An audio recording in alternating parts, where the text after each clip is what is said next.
15,500 கோடி ரூபாய் இன்னைக்கு வந்து ஒரு முதலீடு கொண்டு வருவது ஒரு சாதாரண விஷயம் கிடையாது. ஏன்னா அதுக்கு எடுக்கக்கூடிய அந்த மெனக்கெடுறதுங்கிறது மற்றொன்று நம்முடைய ஸ்டேட் மேலே அவங்க வச்சிருக்க அந்த இன்வெஸ்டர்ஸ் வச்சிருக்கக்கூடிய ஒரு நம்பிக்கை.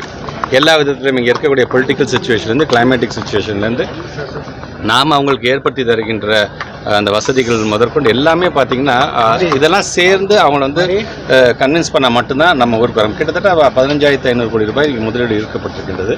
இது சார்ந்த மோர் தென் ஒரு 17,600 வேலை வாய்ப்புகளிலிருந்து நாம் உருவாக்கப் போகிறோம் என்கின்ற அளவுக்கு ஒரு மிகப்பெரிய ஒரு மகிழ்ச்சியான விஷயத்தை வந்து தமிழ்நாட்டுடைய முதலமைச்சர் சொல்லியிருக்காங்க. நம்ம technology wise and human resource சைடில் வந்து இன்றைக்கி தமிழ்நாடு வந்து ஒரு முன்னேறிய இடத்துல நம்ம இருக்கிறதுக்கு காரணம் பிகாஸ் ஆஃப் த எஜுகேஷன். நம்ம வந்து ஒரு குவாலிட்டி எஜுகேஷனை கொடுக்குறோம்.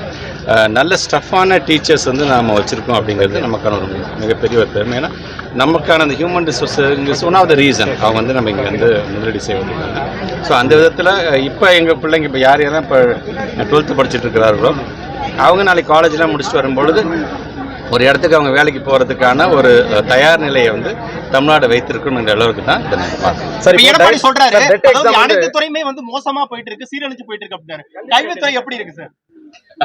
கல்வித்துறை மட்டும் இல்லைங்க, எல்லா துறையும் நல்லா இருக்கிறனால தான் முரசொல்லி பாராட்டுல திமுக தோழமை கட்சியை கடந்து இன்னைக்கு ஒன்றிய அரசே நம்மளை பாராட்டுகிறது அப்படிங்கிறது அது வந்து பல நேரங்கள்லையும் பாத்தீங்கன்னா எல்லா விதமான விதத்திலையும் நாம் வந்து எந்த அளவுக்கு முன்னேறி இருக்கோம் என்கின்ற அந்த ஒன்றிய அரசு பாராட்டு. ஏன்னா அவர் அந்த கூட்டணியில் தானே இருக்காரு, அவங்கள அவங்க பேசிக்கிட்டோம். டெட் எக்ஸாம் பொறுத்தவரை வந்து அரணாக இருப்போம், பாதுகாப்போம்னு சொல்லி சொல்லிருக்காங்க. எந்த மாதிரியான நடவடிக்கைகள் இப்ப வந்து இப்ப 19th அன்னைக்கு ஒரு இது ரிவ்யூ அவங்க பண்றாங்க. அவங்க சிஜிஐ லெவலில் அந்த பெஞ்ச் லெவலில் அவங்க ரிவ்யூ பண்ண போறாங்க. ஏன்னா வாசிக்கப்பட்ட அந்த தீர்ப்புல சில இன்டர்பிரிட்டேஷன் தேவைப்படுது, எதெல்லாம் சரி செய்ய வேண்டும் என்று பார்க்கிறார்கள். அதில் கண்டிப்பா நாமும் இருக்கோம், மகாராஷ்டிராவும் இருக்கிறார்கள். ஸோ அந்த தெளிவு வரும்பொழுது அது சார்ந்த ஒரு கருத்துக்கள். ஏன்னா நாங்க ஏறத்தாழ 36 சங்கங்களை என்னைக்கு தீர்ப்பு வந்துச்சு, தீர்ப்பு வந்த ஒரு 72 மணி நேரத்துல 36 சங்கங்களையும் தமிழ்நாட்டு முதலமைச்சர் ஜெர்மனி லண்டன்ல இருந்தாலும் உடனே கூப்பிட்டு பேசுன்னு சொல்லி இன்னைக்கு அனைத்து சங்க உறுப்பினர்களும் நாங்கள் பேசும்பொழுது ஒவ்வொருவரும் சார் நாங்கள் வந்து டெட்டு நாங்கள் புதுசாக எழுதுறது நாங்கள் வந்து யோசிக்கல, நாங்கள் we are ready to write the டெட் also, but only thing is எங்களுக்காக வேற ஏதாச்சும் ஒரு விதத்தில் வந்து நீங்கள் ஒரு இதாக இருக்க வேண்டும், ஒரு அரணாக இருந்து எங்களை காப்பாற்றுன்னு சொல்லியிருக்காங்க. ஸோ 2 விதத்தை பார்க்குறோம். ஒன்று சட்ட போராட்டம் சார்ந்து நாங்கள் வந்து போராடுகின்ற அதே வேளையில் நம்ம டீச்சர்ஸ்க்கு ஏதாச்சும் தேவைப்படுகின்ற அளவுக்கு அந்த டெட்டை நடத்தலாமா என்கிற அந்த ஒரு கருத்தும் இருக்கின்றது.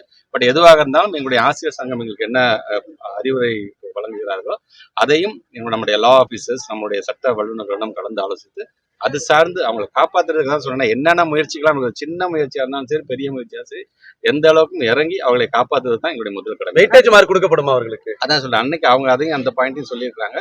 எத்தனை ஆண்டுகள் நாங்கள் பணியாற்றிக்கணும் இந்த வெயிட்டேஜ் சார்ந்து சொல்லியிருக்காங்க. மார்க்கோடைய லெவல் பற்றி அவங்க பேசியிருக்காங்க. இது எல்லாமே கலந்து ஆலோசித்து எங்களுடைய ஆசிரியர் அனுபவம் வாய்ந்த ஆசிரியர் தானே எப்படி பார்த்தாலும் இப்போ புதுசாக நீங்கள் டெட்டுன்னு சொல்றீங்களா, அவங்களுக்கு இந்த 30 வருஷம் 20 வருஷம் 30 வருஷம் இந்த டீச்சர்ஸ் மூலமாகத்தானே பல மருத்துவர்கள் உருவாகி இருக்கார்கள், பல இன்ஜினியர்ஸ் உருவாகியிருக்காங்க, பல ஐடி கம்பெனி சார்ந்தவர்கள் உருவாக்கி இருக்கார்கள். ஏன் நமக்கு தீர்ப்பு சொன்ன இந்த நீதிபதியை கூட இந்த ஆசிரியர்கள் தானே உருவாக்கி இருக்கிறார்கள். இன்னைக்கு டெட்டில் செலக்ட் ஆகி இருக்கக்கூடிய அந்த டெட்டு சார்ந்திருக்கின்ற மாணவர்களை உருவாக்கியது இந்த ஆசிரியர் தானே. ஸோ அதனால் எல்லா விதத்திலும் எங்களுடைய ஆசிரியர்களுடைய அந்த அனுபவத்தை பயன்படுத்திக்கிறதுக்கு எப்படி பயன்படுத்திக்கணுமோ அது எல்லா விதத்திலும் நாங்கள் பயன்படுத்தலாம்.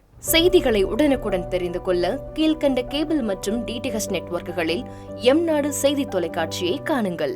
பாதகம் செய்பவரை கண்டால் நாம் பயம் கொள்ளலாகாது பாப்பா, மோதி மிதித்து விடு பாப்பா, அவர் முகத்தில் உமிழ்ந்து விடு பாப்பா. அண்மை செய்திகளை உடனுக்குடன் தெரிந்து கொள்ள இணைந்திருங்கள் எம்நாடு தொலைக்காட்சியுடன்.